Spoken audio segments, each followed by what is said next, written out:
que é uma PEC?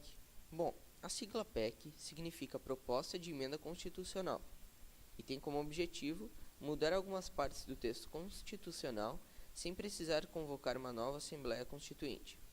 Mas quem pode apresentar? Bom, 1/3 dos deputados ou dos senadores, o presidente da República ou mais da metade das assembleias legislativas das unidades federativas, sendo que em cada assembleia, mais da metade dos deputados deve votar a favor. E como é aprovada? Bom, inicialmente passa pela Comissão de Constituição, de Justiça e Cidadania, o CCJ, posteriormente pela Comissão Temporária criada pela CCJ, chega até o plenário da Casa de Origem, com quórum de 3/5 e 2 turnos.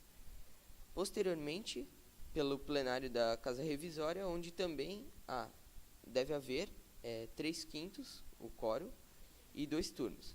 Se houver alteração, ela passa pela Casa Revisória. Se não houver, a promulgação e a publicação. O que é a PEC 241?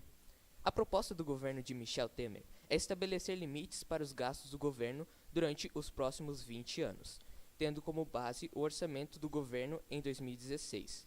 A ideia da PEC 241 é que o crescimento dos gastos públicos seja totalmente controlado por lei.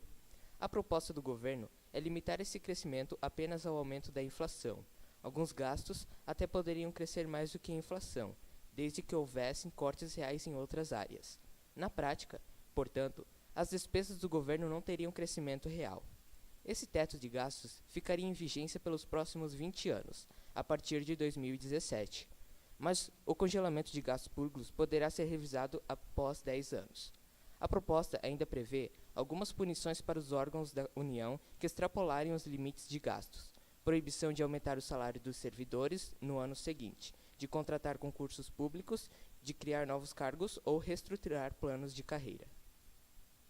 Pontos positivos. Os pontos positivos em relação à PEC são que, primeiro, o governo afirma que a austeridade seria o único caminho para recuperar a economia.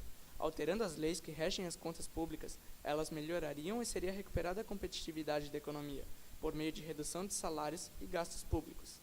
Segundo, necessidade de contenção de gastos para diminuir a dívida pública, que está em trajetória crescente. E terceiro, produzirá efeitos de restabelecimento da economia em longo prazo. Pontos negativos contra a PEC 241. Primeiro, a diminuição do gasto afetaria políticas públicas, que beneficiam diretamente classes sociais mais baixas, as mais dependentes dos serviços oferecidos pelo Estado, o que tende a piorar sua qualidade de vida e retroceder o quadro de desigualdade social no país, que melhorou nos últimos anos. Segundo, apesar de a política da valorização acima da inflação ter onerado as contas do governo, por outro lado, ajudou a reduzir a desigualdade e a movimentar a atividade econômica, ressaltam especialistas.